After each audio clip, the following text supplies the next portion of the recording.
నమస్తే. ప్రస్తుతం మనతో పాటు ప్రముఖ ఆధ్యాత్మికవేత్త, ఆస్ట్రాలజర్, దత్తాత్రేయ గణపతి ఉపాసకులు మురళీధర్ శర్మ గారు ఉన్నారు. గురుగారితో మాట్లాడుతాం. నమస్కారం గురుగారు. మహాదేవ. గురుగారు, జూలై మాసంలో మిథున రాశి వారి పరిస్థితి ఏ విధంగా ఉండబోతుంది? ఓవరాల్గా ఈ నెలలో ఎలాంటి జాగ్రత్తలు, పరిహారాలు తీసుకోవాలి గురుగారు?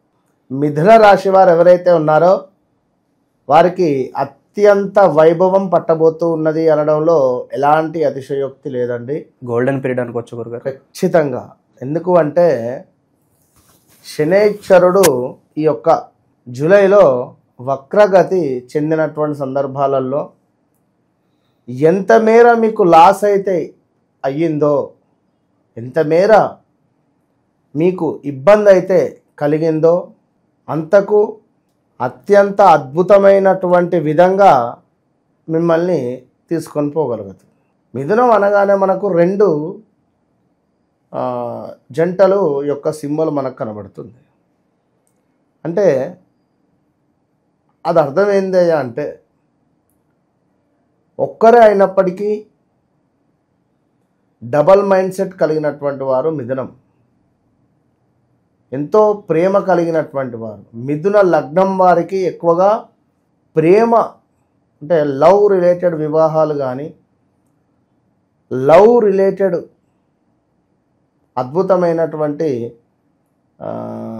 అంటే ఒక భావన, అంటే కొందరేమో జాతకరీత్యా శుక్రుడు బాగా ఉంటే కానీ కుజుడు బాగా ఉంటే వ్యక్తపరుచుతారు. ఈ మిథునం ఏంది అంటే సిగ్గు, కొంతమేర బిడియం, అంటే చెప్పలేక. ఇప్పుడు ప్రేమను చూపించు అంటే ఎవరైనా ఎట్లా చూపించలేరు కదా. సో అలాంటి భావన ఏదన్నా ఉంటే వీరు వారి యొక్క వ్యక్తిత్వం ద్వారానో యాటిట్యూడ్ ద్వారానో చూపిస్తారు. అలాంటి మిథున రాశి వారు ఎక్కువగా వీరు బిజినెస్ చేస్తే బాగా కలిసి వస్తుంది. ఎక్కువగా మిథున రాశి, మిథున లగ్నం గారు పండితులు, ఈ యొక్క గణితము లేదా మనకు అకౌంట్స్, అదేవిధంగా కొంతమేర మంచి యాక్టింగ్ రిలేటెడ్ ఉండే ఛాన్సెస్ ఎక్కువగా కూడా ఉన్నాయి. దీంతో పాటుగా మనకు ఈ యొక్క మెడిసిన్ లైక్ అండ్ కన్స్ట్రక్షన్ వైపు కూడా బాగానే ఉంటుంది. అంటే ఈ వైపుగా ఉండేటువంటి పరిస్థితులు. మరి ఇలాంటి మిథునం రాశి వారికి మెకానికల్ ఇంజనీరింగ్ కూడా అద్భుతంగా ఉంటుంది వీరు ఒకవేళ చేయాలి అనుకుంటే.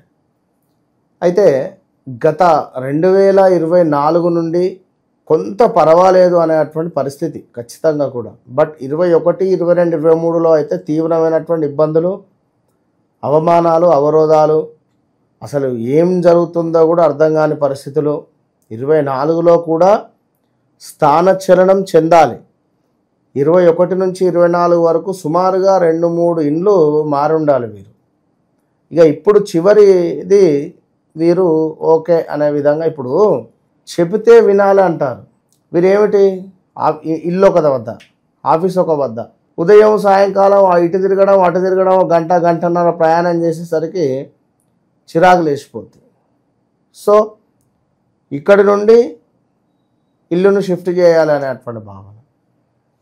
సో పిల్లలు కొంతమేర చెప్పిన మాట వినకపోవడం, లవ్ రిలేటెడ్ వివాహాలకు కానీ, లవ్ రిలేటెడ్ మ్యారేజ్ చేసుకుంటా అనడం కానీ, ఇలాంటివి ఇంట్లో పిల్లల నుండి మనకు మాటలు వినబడ్డటువంటి సంవత్సరాలు 21, 22, 23 ఈ మిథున రాశికి సంబంధించిన వారికి తీవ్రమైనటువంటి ఇబ్బందులు. చాలా అంటే చాలా మనకు మనీ రిలేటెడ్ అయితే చాలా ఇబ్బందులు. సో మొత్తం మీద ఈ యొక్క శనైశ్వరుని యొక్క కొంతమేర వక్రగతి వలన ఈ యొక్క జూలై నెలలో అత్యంత అద్భుతమైనటువంటి వైభవం వీరికి పట్టబోతూ ఉన్నది అనడంలో ఎటువంటి అతిశయోక్తి లేదు. ఉద్యోగం కానీ, అదేవిధంగా మనకు వ్యాపారం కానీ, అదేవిధంగా దీంతో పాటుగా కొంతమేర మనకు అభివృద్ధి చేసేటువంటి ప్రతి పనిలో కూడా అభివృద్ధి కనబడుతుంది. కొత్త వ్యాపారం ప్రారంభించాలి అని అనుకునేటువంటి వారికి కానీ ఆల్ ఆఫ్ సడన్గా అయిపోతుంది, వర్క్ మొదలు పెట్టేస్తారు. అదేవిధంగా అవకాశాలు ఎటు నుంచి ఏ అవకాశం వచ్చేది కూడా తెలియదు. సో అవకాశాలు అయితే అడ్డగోలుగా కనబడుతున్నాయి. అదేవిధంగా వ్యాపారంలో అద్భుతమైనటువంటి లాభాలు వీరికి కనబడుతున్నాయి. సో ధనయోగము కలిగేటువంటి పరిస్థితి. సో ఇప్పుడు మనం ఏంది అంటే కొంతమేర అహింస కానీ ధర్మబద్ధమైనటువంటి పనులు కానీ కొంత జాగ్రత్తగా ఉండాలి. మరి బాగుంది, నా జాతకం బాగాలేదు ఎందుకు అని కూడా కొందరు అనుకుంటారు. మీ వ్యక్తిగత జాతకంలో నడిచేటువంటి దశ, అంతర్దశలు, మహాదశలు కొంతమేర ఇబ్బందికరంగా ఉంటే ఇవే అనుభవించాలి. రాజ్ కుమార్ పేరు జన్మనామం చూస్తే లక్ష్మణో లవనో వచ్చింది, భరణి నక్షత్రం వచ్చింది. రాజ్ కుమార్ అంటే తులారాశి, ఈ మన లక్ష్మణ్ కానీ యొక్క లవన్ కానీ అంటే భరణి నక్షత్రం మేషరాశి. సో నువ్వేం చూసుకోవాలి అప్పుడు, అవునా కాదు? ఈ కన్ఫ్యూజన్లో కాల్మీ అంటున్నా, అంతే కదా. సో రావాల్సిన ధనము ఈ సమయానికి ఇల్లు కట్టుకోవాలి అంటే మొన్నటి వరకు మీకు లోన్ సిబిల్ లేదు, మీకు లోన్ ఇయ్య అన్నోళ్ళే మీకు మళ్ళీ కాల్ చేసి సార్ మేము లోన్ ఇస్తామని చెప్పి అంటారు అనే సిచ్యువేషన్స్ ఉన్నాయి. సో బయట ఎక్కడ వడ్డీకైనా కూడా తెచ్చుకోవడానికి వెసులుబాటు ఉంటుంది. అన్ని రకాలుగా అద్భుతంగా ఉంది. డబ్బు మీకు లక్ష్మీదేవి తలుపు కొట్టబోతున్నది, అంతే. లక్ష్మీదేవి తలుపు కొట్టబోతున్నది అని చెప్పి అర్థం చేసుకోండి. సంతానం కాని వారికి కొంతమేర సంతాన యోగము కనబడుతున్నది. అదేవిధంగా స్థాన చలనాలు, మళ్ళీ ప్రదేశ మార్పులు, దీంతో పాటుగా మనకు మన తృతీయ స్థానంలో కుజకేతుల కలయిక. చెప్పిన మాట వినండి, ఎవరైతే విషయం చెప్తున్నారో ఆ మాటను ఆలకించండి, లేదా ఇబ్బంది ఎదురయ్యే పరిస్థితి ఉంటుంది. ఎందుకంటే ఇక్కడ నేను ముందుగానే చెప్తున్నా, కేతు ఒక జ్ఞానకారకుడు, కుజుడు ఏంది అంటే ఒక మూర్ఖంగా వెళ్ళిపోతారు కొట్టడానికి. ఎవడొక మాట అన్నాడని తెలవగానే వెళ్ళిపోవని కొట్టడమే. జ్ఞానంగా ఆలోచించి ముందుకు వెళ్ళండి, మంచి ఫలితాలు కనబడుతున్నాయి. ఎవరికి? మనకు ఈ యొక్క మిథున రాశి వారికి.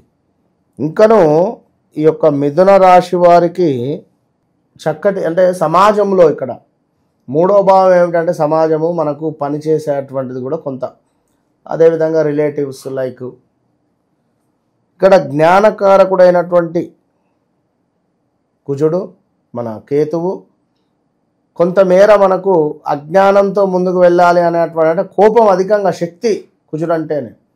ఈ రెండు కలయిక కనుక జాగ్రత్తగా ఉండాలని చెప్తున్నాం. దీంతో పాటుగా అదేవిధంగా కొంతమేర పగ, ప్రతీకారము, అదేవిధంగా అసహనము, తొందరపాటు, కఠిన వైఖరి. సో వీటి కారణంగా కొంత అంటే ఈ మూలకంగా ఉండడం వల్ల కొంత మనకు ఇంట బయట అశాంతి కలిగించేటువంటి పరిస్థితి ఉంటుందనేది గమనించుకొని మిథున రాశి వారు ఖచ్చితంగా సుబ్రహ్మణ్యేశ్వర స్వామి అష్టకం కానీ సుబ్రహ్మణ్యేశ్వర స్వామి ఆలయాన్ని సందర్శిస్తూ ప్రతి మంగళవారం ఫాస్టింగ్ ఉంటూ సుబ్రహ్మణ్యేశ్వర స్వామి యొక్క అనుగ్రహాన్ని పొందడం వల్ల, ప్రతి బుధవారం గణపతికి గరకను సమర్పించడం వల్ల కొంత అనుకూలమైనటువంటి ఫలితాలు మీ సొంతం. జూలై మాసంలో మిథున రాశి వారికి ఎలా ఉండబోతుందో మీ మాటలో చాలా బాగా వివరించారు గురుగారు. ధన్యవాదాలు. మహాదేవ్.